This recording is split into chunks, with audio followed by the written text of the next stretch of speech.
Daniel Mercer slowed his truck as the dirt road curved toward his ranch gate. After 9 months deployed overseas, he expected the same quiet pasture he'd left behind. Instead, towering stadium lights rose over his land. A full baseball field, bright white chalk lines, aluminum bleachers, and a paved parking lot now stretched across his pasture.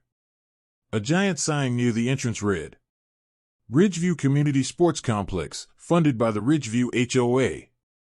Children were practicing on the field. A man in a construction vest walked over and said casually, "Sorry, you can't park here.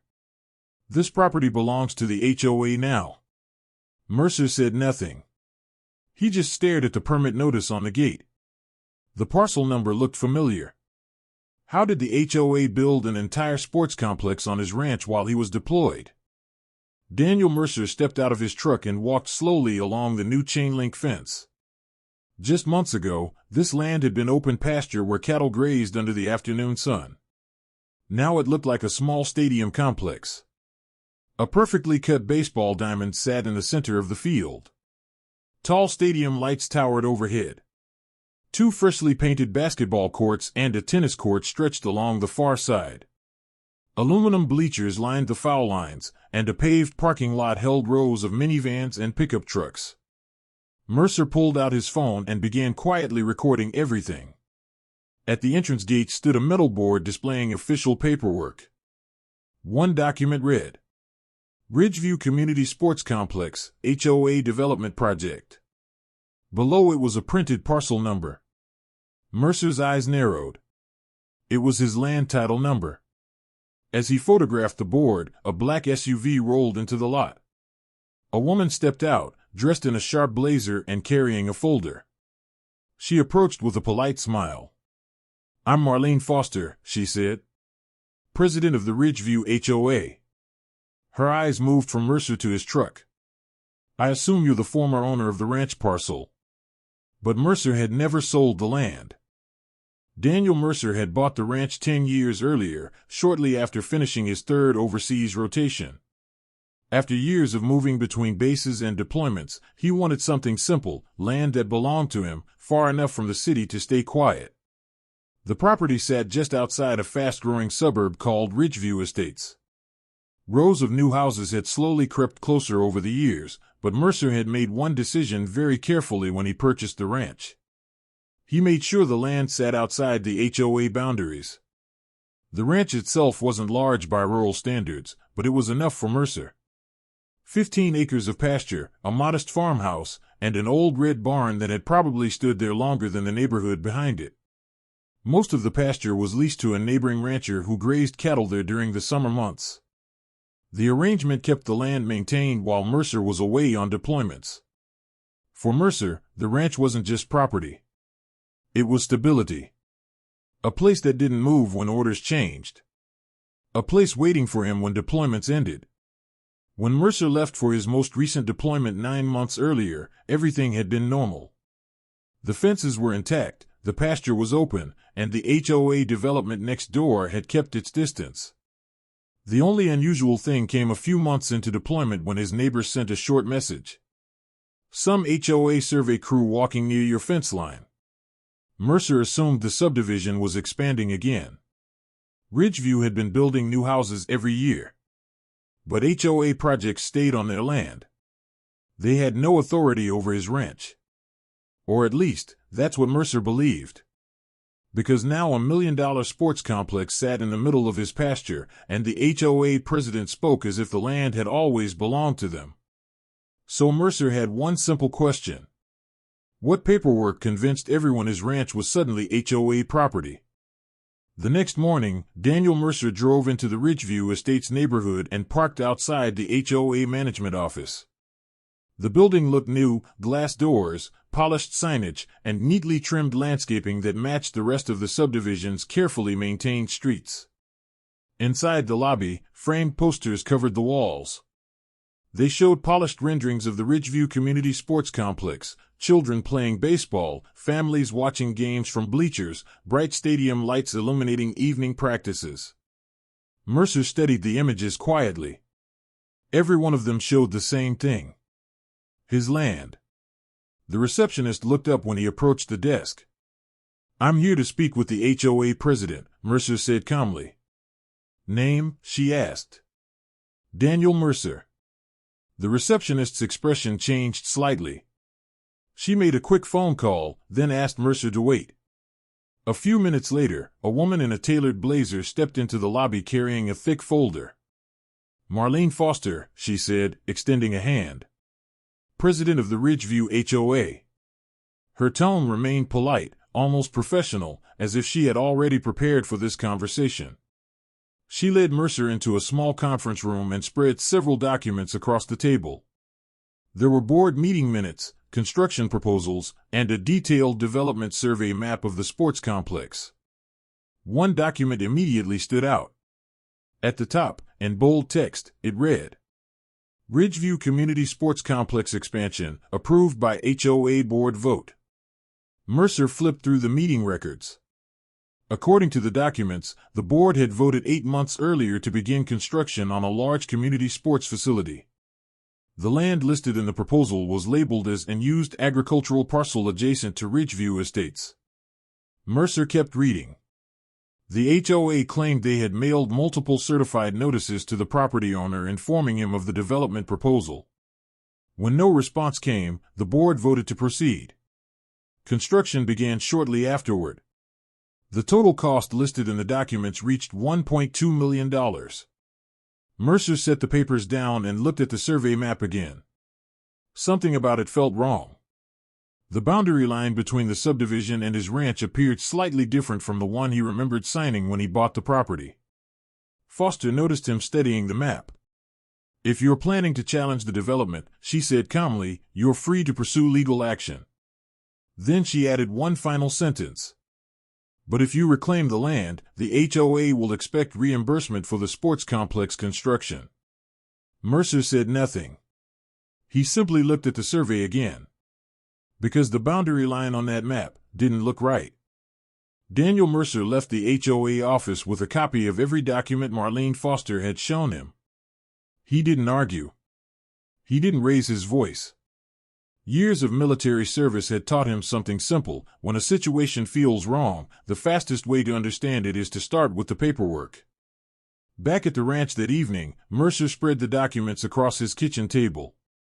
On one side sat the HOA development survey showing the sports complex layout. On the other sat the original property survey he had received when he purchased the ranch. At first glance, the two maps looked almost identical.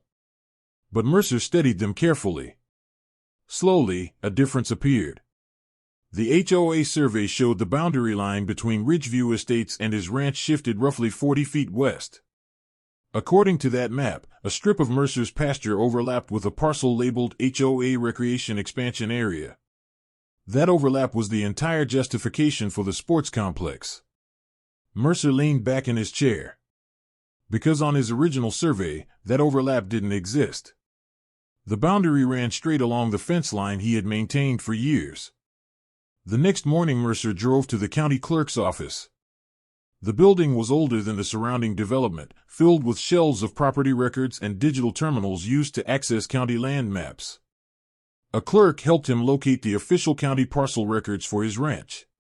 Mercer compared the county's property map to both surveys. The county version matched his original survey exactly. No overlap. No shared parcel. His ranch sat completely outside Ridgeview's HOA land. Mercer asked the clerk another question. Did the county approve a construction permit for the Ridgeview Sports Complex?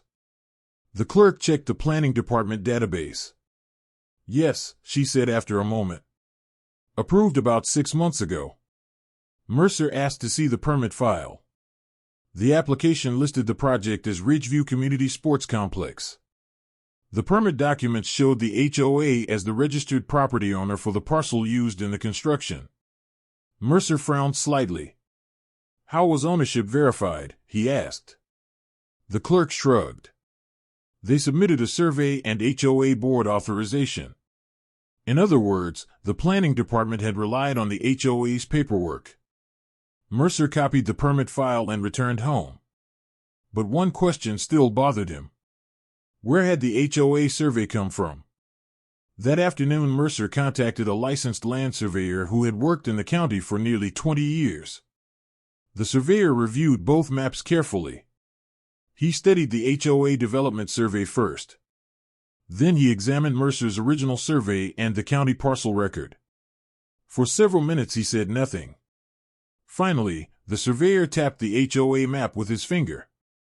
"This boundary line here," he said, "looks like it came from an early subdivision draft." Mercer looked up. "What do you mean?" When Ridgeview Estates was first planned decades ago, developers often submitted multiple layout drafts before final approval, the surveyor explained. "This looks like one of those early versions." Mercer felt a slow realization forming. "You're saying this map might not be the final one?" The surveyor nodded. "If this is a draft version, it may never have been legally recorded." Mercer looked back at the sports complex map, which meant the HOA might have built $1 million sports complex using a boundary that legally never existed. But the HOA had already taken another step that made the situation far more dangerous. Because 2 days later, Mercer received a certified envelope in the mail. 2 days after Daniel Mercer received the certified envelope, another announcement appeared across Ridgeview Estates. Large banners were posted at the entrance to the subdivision. Grand opening, Ridgeview Community Sports Complex. Saturday, 10 a.m.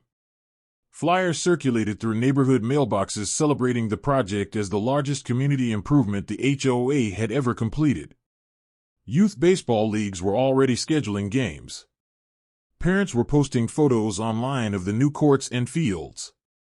To most residents, the complex was something to be proud of. To Mercer, it was still his pasture. On Saturday morning he drove slowly up the dirt road again. The parking lot was packed with cars and minivans. Children ran across the baseball field in matching uniforms while parents filled the aluminum bleachers. The entire complex looked busy, loud, and permanent. At the center of the field a small stage had been set up with a microphone. HOA President Marlene Foster stepped forward and addressed the crowd. "Today we celebrate a project that will serve Ridgeview families for generations," she announced proudly. "Our community invested more than $1.2 million to create a safe place for youth sports and neighborhood events." The crowd applauded. Mercer stood quietly near the fence line, observing. Foster continued speaking, describing the planning effort, the construction timeline, and the volunteers who had helped support the project. Then her eyes landed on Mercer. For a brief moment, her expression tightened. But she recovered quickly. "There has been some confusion recently regarding the land used for the complex," Foster said into the microphone. The crowd grew quiet. "The former owner of the adjacent ranch has returned and is attempting to dispute the project." Murmurs spread through the bleachers.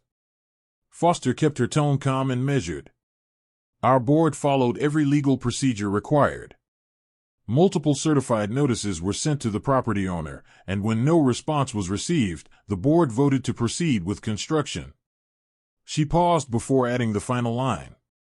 "We will not allow one absentee landowner to undo something that benefits hundreds of families." A wave of applause moved through the crowd. Some residents looked uncomfortable, but most supported the board. Mercer said nothing. He simply lifted his phone and continued recording. 2 days later another certified letter arrived. This one came from the HOA's legal office. Inside was a formal document titled, "Notice of Property Improvement Lien." The letter stated that if Daniel Mercer claimed legal ownership of the land used for the sports complex, he would be responsible for reimbursing the HOA for $1.2 million in construction costs, plus administrative and legal fees. Failure to comply could result in court action and the potential forced sale of the property to recover the costs. Mercer read the letter slowly. The sports complex wasn't just sitting on his land anymore. It had become a financial weapon designed to force him to walk away. And at the moment, the HOA believed they had already won. That night the ranch was quiet again. Daniel Mercer sat on the wooden steps of his porch, looking out across the pasture. In the distance, the tall stadium lights from the sports complex glowed against the dark sky. The white chalk lines of the baseball field were still visible under the lights, and every now and then the sound of a car door or distant voices drifted across the land. Just months ago, this field had been empty. Now it looked like a small stadium. Mercer rested his elbows on his knees and studied the documents again. The lien notice sat on top of the stack, the number printed clearly in bold. $1,200,000. The HOA had built something massive, and they were confident enough to put that entire cost against the property. Most people in that situation would panic. But Mercer had spent most of his adult life working inside systems, military chains of command, logistical networks, operational planning. He knew that large systems rarely failed in obvious ways. They failed quietly. Through small assumptions. Missed checks. Steps skipped because someone believed the paperwork was already correct. Mercer laid the survey maps side by side again. The HOA version. The county version. The difference was subtle but undeniable. Somewhere between the HOA board meeting, the permit application, and the county approval process, someone had accepted a map that didn't match the official land record. Which meant the entire sports complex project rested on a chain of approvals. And if even one step in that chain had been done incorrectly, the entire structure of authority behind the project could collapse. Mercer looked back toward the stadium lights glowing across his pasture. Then he returned his attention to the paperwork. Because if the county records were wrong, the entire sports complex might not legally exist at all. 2 weeks passed, and the Ridgeview Community Sports Complex continued operating as if nothing was wrong. Every afternoon the parking lot filled with cars. Youth baseball teams practiced on the diamond. Basketball games echoed across the courts under the tall stadium lights. To the neighborhood, the complex had already become a permanent part of the community. To Daniel Mercer, it was still an open legal question. But the HOA was moving quickly to make that question disappear. A thick envelope arrived one morning from the HOA's attorney. Inside was a formal legal notice outlining the board's position. The letter stated that the sports complex had been built under an approved county construction permit based on documentation submitted by the Ridgeview HOA. The board believed the project had been completed legally and that Mercer's attempt to reclaim the land was without merit. Attached to the letter was a detailed breakdown of the lien already filed against the property. Construction costs, $1,200,000. Administrative fees, $48,000. Legal expenses, estimated $150,000. If Mercer continued challenging the project, the HOA would pursue full legal enforcement of the lien in court. The letter concluded with a final warning. Failure to satisfy the lien could allow the HOA to seek a court-ordered sale of the ranch to recover the cost of the sports complex. Meanwhile, the complex itself continued growing more active. Local youth leagues scheduled games for the upcoming season. Parents praised the new facility on neighborhood forums. Several residents even accused Mercer online of trying to shut down a community sports program for children. From the outside, the situation looked simple. The HOA had lawyers, permits, public support, and a finished sports complex worth more than $1 million. Mercer had paperwork. And paperwork often loses against momentum. Unless one document proves that everything built on that land should never have been approved in the first place. Daniel Mercer returned to the county records building early the next morning. The place was quiet, the kind of quiet that came from decades of paperwork stored in long rows of metal filing cabinets and digital archives. Mercer approached the records desk and asked for the original subdivision filings for Ridgeview Estates, going back to the earliest development plans. The clerk raised an eyebrow. "Those go back almost 30 years, she said. "That's fine," Mercer replied. It took nearly an hour for the clerk to retrieve the archived files. When she returned, she placed several large folders on the counter, old planning maps, zoning drafts, and early development proposals submitted when the neighborhood had first been designed. Mercer began flipping through them slowly. One map immediately caught his attention. He had seen it before. It was the same map used in the HOA survey for the sports complex, the one showing Mercer's ranch overlapping with HOA land. But as Mercer continued reading the file, a note attached to the map stopped him. Printed across the top were 2 words: Preliminary Draft. Mercer looked up at the clerk. "This map," he said calmly. "Was it ever finalized?" The clerk checked the file index on her computer. After a moment she shook her head. "No," she said. "That version was replaced by a corrected map before the subdivision was approved." She opened another folder and slid a second map across the counter. The final recorded map. On that version, the boundary between Ridgeview Estates and Mercer's ranch was completely different. The overlap was gone, which meant the sports complex permit had been approved using a draft map that was never legally recorded. But discovering the mistake wasn't enough to stop the HOA. Because the sports complex had already been built, and reversing a project that large would require someone with the authority to challenge the entire approval process. Daniel Mercer didn't go back to the HOA office after discovering the draft subdivision map. Instead, he drove somewhere the HOA board had never considered: the legal assistance office at the nearby military base. The small office building sat behind the main administrative complex. Inside, a few uniformed officers and civilian attorneys handled legal questions for service members, everything from housing contracts to family law issues during deployment. Mercer placed his folder of documents on the desk. The attorney assigned to him was a quiet civilian lawyer who had spent years working with military cases. She listened carefully as Mercer explained the situation. He walked her through the timeline. His deployment orders. The HOA board vote. The construction timeline. The lien filed against his property. The permit approval based on the incorrect survey. When he finished, the attorney leaned back and studied the documents again. Then she asked one question. "Exactly when was the lien filed?"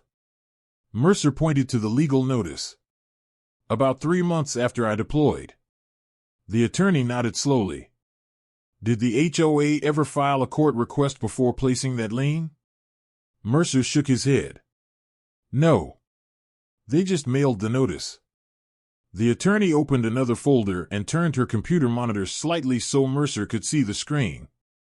"This is something a lot of civilian organizations forget," she said. Then she pointed to the statute displayed on the screen. The Service Members Civil Relief Act. Under federal law, the property rights of active duty service members receive special protection while they are deployed. Certain legal actions, including liens, foreclosures, and property seizures, cannot be enforced without proper court oversight if the service member is on active duty. The rule exists for a simple reason. A deployed soldier cannot easily respond to legal threats from overseas. The attorney turned back to Mercer.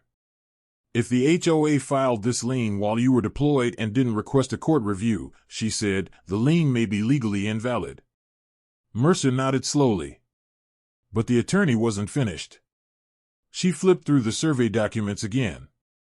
"This case has another problem," she said.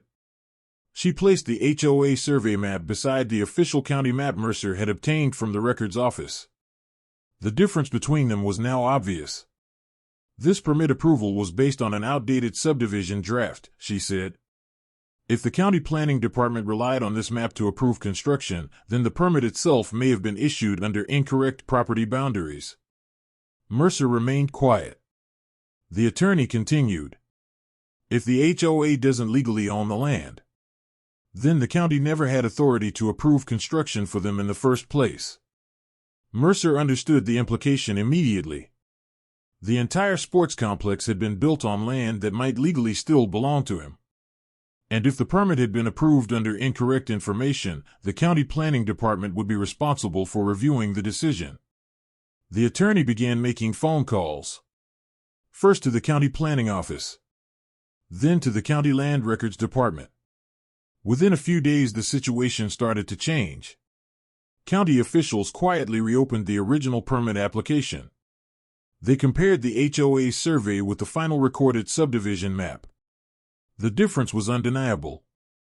The permit application had used a preliminary subdivision draft, not the final recorded map filed with the county. That meant the parcel listed as HOA land in the permit documents was actually part of Mercer's ranch. But the discovery created another problem for the county. $1 million sports complex was already standing on the land. Stadium lights, bleachers, basketball courts, parking lots. Dozens of contractors had worked on the project. Hundreds of residents were already using the facility. Undoing something that large wasn't a simple administrative correction. So the county planning director issued a formal notice. The sports complex permit would be placed under emergency review. A public hearing would be scheduled. All parties involved would need to present documentation explaining how the permit had been approved. The HOA board received the notice 3 days later. At first, they assumed it was a routine inquiry. But when the planning department requested the original boundary documentation used in the permit application, the tone of the situation began to shift. Because the only map the HOA had submitted was the obsolete draft. The one marked preliminary. The one that had never been legally recorded. And if that map failed under review, the entire legal foundation of the sports complex would collapse. For the first time since Mercer returned from deployment, the Ridgeview HOA board began to realize something. The problem was no longer a quiet dispute with a ranch owner. Now the entire project was about to be examined in front of county officials, attorneys, and the public. And if the review confirmed what Mercer had discovered, the sports complex sitting proudly on his pasture might suddenly become unauthorized construction built on private land. If you enjoy stories where patience, documentation, and quiet strategy expose abuses of power, make sure to subscribe for more real justice stories like this. Cases like Mercer's show that sometimes the strongest response isn't anger, it's simply knowing the law and letting the facts speak for themselves. The county hearing was scheduled for a Tuesday morning at the planning department building. Word about the review spread quickly through Ridgeview Estates.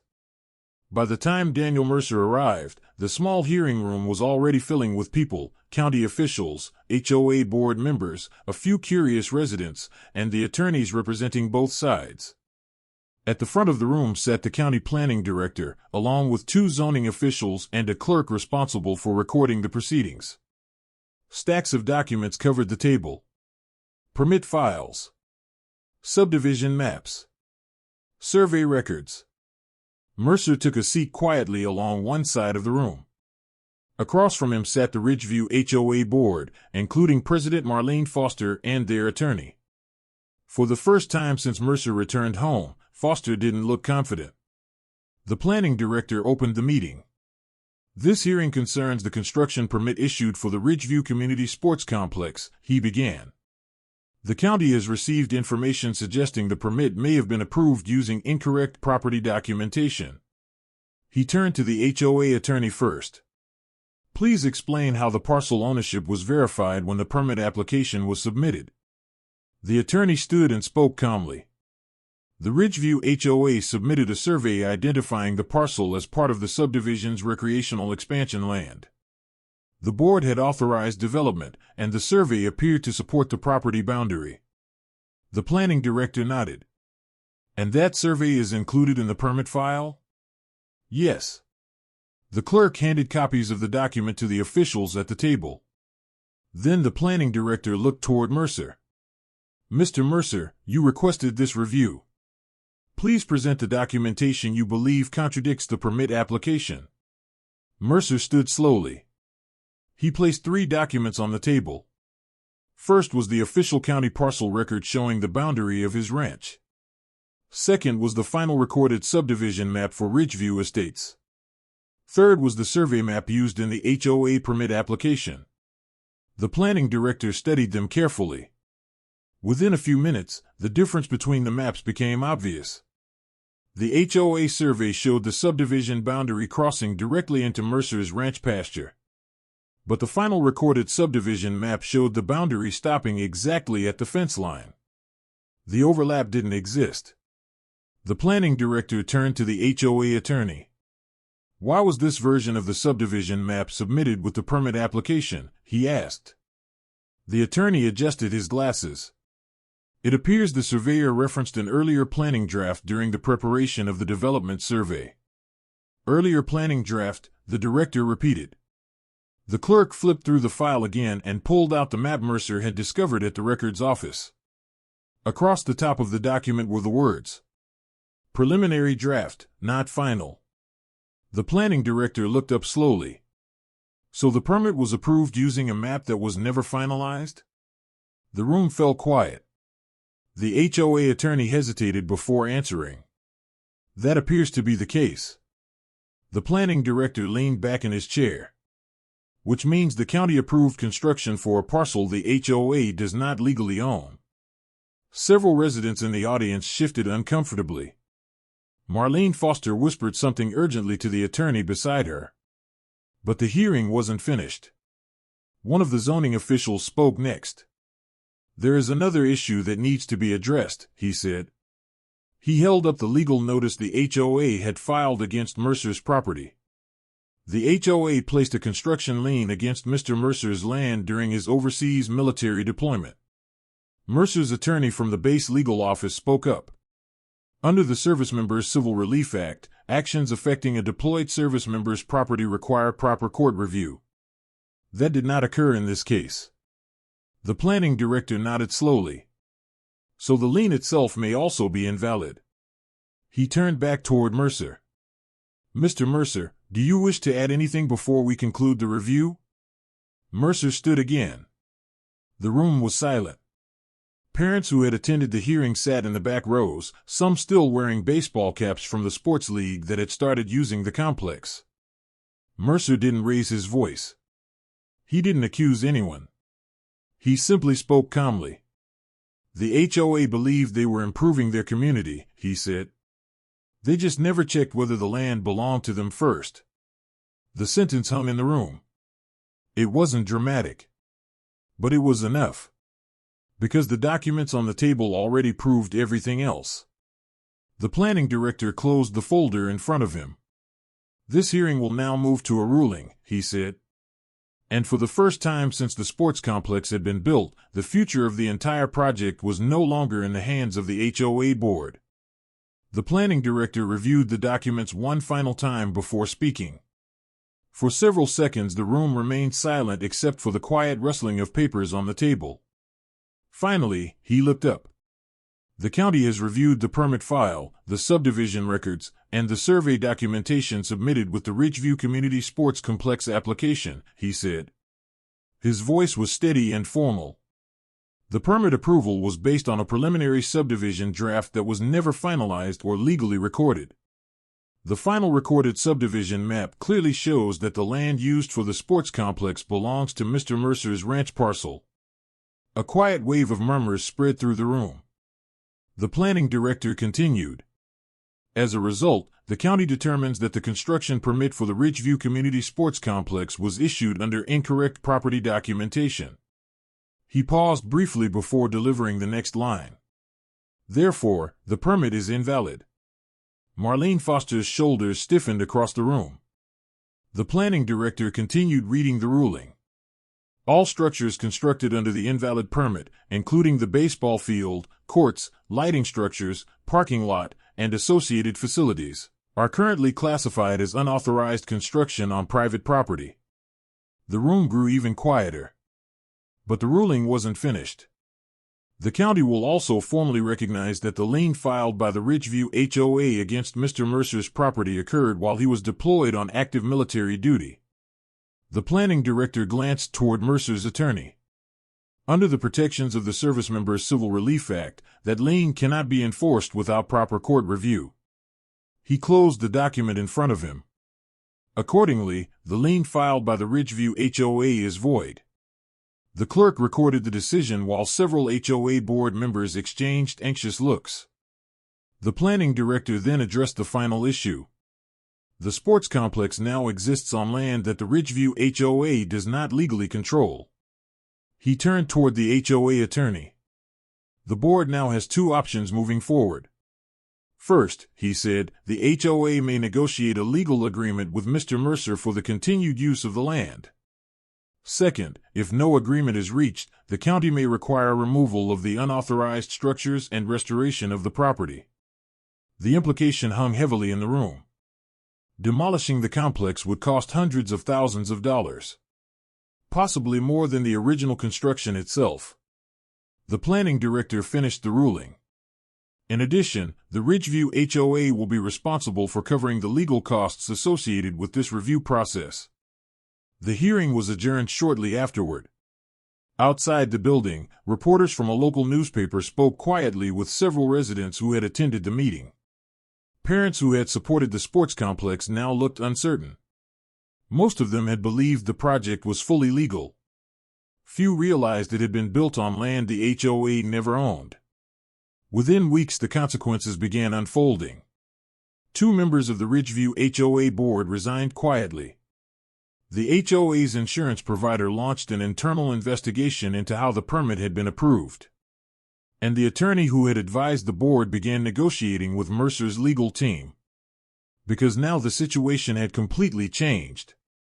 The sports complex that had once been the HOA's proudest project was suddenly sitting on land they had no legal right to use. And the only person who could decide what happened to it next was Daniel Mercer.